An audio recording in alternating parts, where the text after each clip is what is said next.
Hi everyone, I'm Chavi. Welcome back to Chavi's Notes. So, since in today's video we are starting with a Muslim law topic, so Assalamu alaikum to everyone. Okay, I'm so sorry. जब हम नमस्ते करते हैं तो we do this. I'm so sorry. I don't know what we do when we do Assalamu alaikum. So, pardon me for that. उसके लिए दिल से माफी. So, Assalamu alaikum to everyone present here. मुझे दिल से नहीं पता है कि हम अस्सलाम वालेकुम करते हुए कैसे हैंड जेस्चर्स एक्चुअली कैसे क्या होते हैं. तो अगर आप में से किसी को पता है तो to all my Muslim friends out there please let me know. Okay, so in today's topic is मूटा मैरिजेस. सो अब मूटा मैरिजेस होती क्या है. देखो, किसी भी टॉपिक को जानने से पहले उसकी जो है हिस्ट्री पता करनी बहुत ज्यादा जरूरी होती है. ज्यादा नहीं, थोड़ी सी हिस्ट्री तो आपको पता ही होनी चाहिए, वो मैं आपको बता दूंगी. Don't worry for that. So मोटा मैरिजेस की जब हम बात करते हैं तो देखो, मोटा मैरिजेस जो है एक टेम्पररी फॉर्म ऑफ मैरिज होती है. ऑल्दो हम इसको मोटा निकाह, मोटा मैरिज कहते हैं, बट ये टोटली डिफरेंट है जो कि एक्चुअल निकाह जो होता है. देखो, जब हम एक्चुअल निकाह की बात करते हैं तो वो एक परमानेंट फॉर्म ऑफ मैरिज है. कि जब कोई भी इंसान शादी करता है तो उनका जो पहला जो माइंड में जो मोटो होता है वो यही होता है कि ये they will have a happy married life.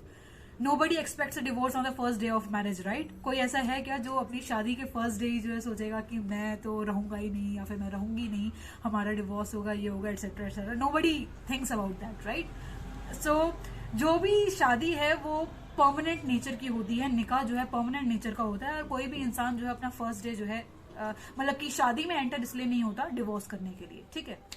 लेकिन जब हम मोटा मैरिजेस की बात करते हैं, ये बनी ही टेम्परेरी फॉर्म में एंटर करने के लिए है. इसका कोई भी परमानेंट फॉर्म नहीं होता. मोटा मैरिजेस में ऑलरेडी प्री हैंड डिसाइडेड होता है कि भाई ये मैरिज जो है 2 महीने के लिए है, 4 महीने के लिए है, 5 महीने के लिए, 6 महीने के लिए, जितना भी टाइम पीरियड जो है वो पार्टीज जो है डिसाइड करेंगी, ठीक है. सो मोटा marriages is of a temporary nature. अब दूसरी बात आती है कि देखो, जब हम मुस्लिम्स के बारे में बात करते हैं तो आपने 2 सेक्ट्स के बारे में पढ़ा होगा. एक तो होता है शिया मुस्लिम्स और एक होता है सुन्नी मुस्लिम्स. तो ऑलवेज कीप इन माइंड ये जो मोटा मैरिजेस जो है वो शियाज में ही प्रेवलेंट है ओनली. सुन्नी मुस्लिम्स जो है इनको फॉलो नहीं करते, ठीक है. और एक बात यह है कि जैसे मैंने अभी आपको पहले बताया कि ये जो है टेम्पररी फॉर्म ऑफ मैरिज होती है. और जो हम ऑलरेडी जो ओरिजिनल मैरिज की जो हम बात करते हैं, जो कि जनरल मैरिज जो निकाह होता है, वो परमानेंट फॉर्म का होता है. तो ये थोड़ा सा कंफ्लिक्टिंग नहीं हो जाता कि जो हमारा एक्चुअल निकाह है वो तो परमानेंट नेचर का होता है और ये जो निकाह है इसका एक्चुअली में पर्पस ही टेम्पररी नेचर का है. तो ये एक तरीके से कंफ्लिक्टिंग है, मतलब कि एक दूसरे से ऑपोजिट हो जाते हैं. एक तो नॉर्मल निकाह और एक मोटा निकाह. दैट्स वाई हम मोटा निकाह को जो है अप्रूव्ड फॉर्म ऑफ मैरिज जो है नहीं कहते. This is the reason why. Because it is going against what for a marriage actually is. Okay, so अब आती है कि मोटा मैरिजेस कैसे आई. तो हिस्ट्री की जो मैं आपसे बात कर रही थी कि आपको जो है थोड़ी बहुत तो हिस्ट्री आपको पता होनी ही चाहिए. सो जब हम हिस्ट्री की बात करते हैं, जैसे मैंने बताया था कि पहले के टाइम पे हम जो मुस्लिम मैन जो है वो पॉलीगैमी कैसे स्टार्ट हुई इस्लाम के अंदर. पॉलीगैमी का जो रीजन ये था कि जो मेल्स होते थे, मतलब जो मुस्लिम मेल्स होते थे, वो जो है वॉर्स पे जाते थे. तो जब वो वॉर्स में जाते थे तो वहां पे डेथ भी होती थी, जिसके चक्कर में जो मेल्स की जो पॉपुलेशन है वो सब्सटैंशियली डिक्रीज कर गई थी. तो जब मेल्स की पॉपुलेशन सब्सटैंशियली डिक्रीज कर गई, जिसकी वजह से आगे एकदम ही जो है मेल्स की आबादी खत्म ना हो जाए, that's why just for the sake of procreation of children ये जो रेस्ट्रिक्टेड पॉलीगैमी जो है वो एक्सेप्ट किया गया था. अब जो मैंने आपको वॉर्स का जो हिस्ट्री बताई है, वही सेम चीज जो है मोटा मैरिजेस में जो है अप्लाई होती है. वो कैसे अप्लाई होती है? सी, पहले के टाइम पे जैसे जो मेल्स जो थे वो वॉर्स पे जाते थे, तो वहां पर जो है वो काफी लंबे समय तक जो है उनको अपने घर से जो है दूर रहना पड़ता था, ठीक है.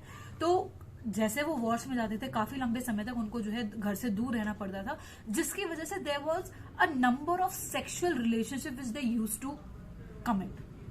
सो while they were on a journey, जब वो अपनी इस मतलब वॉर्स पे जाते थे और घर से अलग होते थे, तो इस टाइम पीरियड के दौरान, मतलब इस टाइम पीरियड में वो जो है काफी सारी जो है सेक्सुअल रिलेशनशिप्स में जो है वो एंटर होते थे, जिसकी वजह से उसका रिजल्ट क्या हुआ कि as a result of those sexual relationship there were number of children which were born out of those relationships.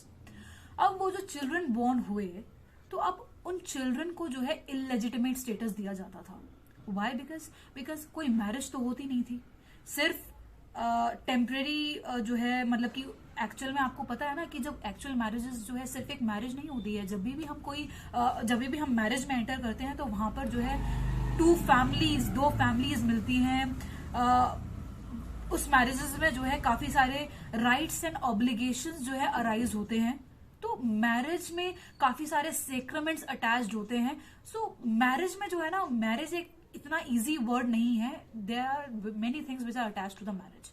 But जब हम यहाँ पर बात करते हैं मोटा मैरिजेस की, तो मोटा मैरिज तो सिर्फ और सिर्फ it is just for the purpose ही मोटा मैरिज का जो है सेक्सुअल प्लेजर होता है। तो अब उन बच्चों का क्या? Due to such a relationship there were number of children which were born, और उनको जो है इलेजिटिमेट स्टेटस दिया जाता था। Now this is a serious problem. So इसी प्रॉब्लम को हटाने के लिए जो है हम मोटा मैरिजेस का कॉन्सेप्ट लेके आए थे।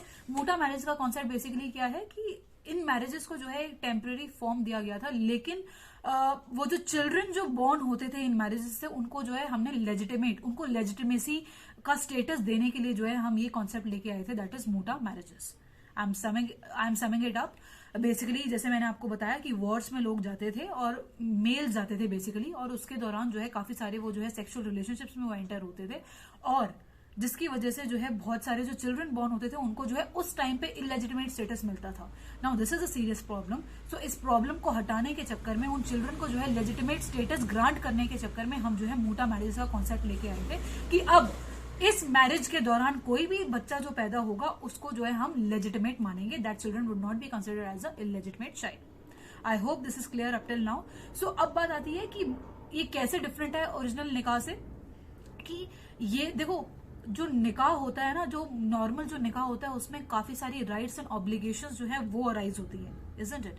लेकिन मोटा निकाह जो है उसका सोल ऑब्जेक्टिव, सोल पर्पस ही सिर्फ और सिर्फ सेक्सुअल प्लेजर है, नथिंग एल्स। एक और पॉइंट ऑफ डिस्टिंक्शन जो कि नॉर्मल निकाह और मोटा निकाह में, वो ये है कि देखो, जो निकाह जो है वो तो आप जो है मैक्सिमम सिर्फ 4 दफा कर सकते हो एट अ टाइम। आपकी जो है सिर्फ 4 वाइफ्स हो सकती हैं, और उसमें भी जो है काफी सारी, अगर आपने पढ़ा होगा तो उसमें काफी सारी कंडीशंस होती हैं कि आपको जो है चारों वाइफ्स को जो है इक्वल स्टेटस देना पड़ेगा, आपको इक्वली ट्रीट करना पड़ेगा, इक्वली रेजिडेंस देना पड़ेगा। तो वो that's a different thing all together. But वो सेम चीज जो है यहाँ पर मोटा निकाह में जो है बिल्कुल भी अप्लाई नहीं होती है। जब हम मोटा निकाह की बात करते हैं तो यहाँ पर कोई भी लिमिटेशन नहीं है as to the number of wifes which you can have. जैसे नॉर्मल निकाह में तो आप जो है मैक्सिमम 4 वाइफ्स कर सकते, 4 शादियां कर सकते हो, लेकिन मोटा निकाह में ऐसा कुछ नहीं है। आप एन नंबर ऑफ मोटा निकाह you can, Muslim mail can enter into. अब यहाँ पर जैसे मैंने आपको बताया था कि यहाँ पर जो सोल पर्पस ही इनका सेक्सुअल प्लेजर होता है, दैट्स वाई जो एज है इसकी, मिनिमम एज जो है that is age of 15 years. 15 years से ऊपर की जो इंसान होंगे वही इसमें जो है एंटर कर सकते हैं, बिकॉज वहां पे जो है कंसेंट का जो है एक इंपॉर्टेंट फैक्टर आ जाता है।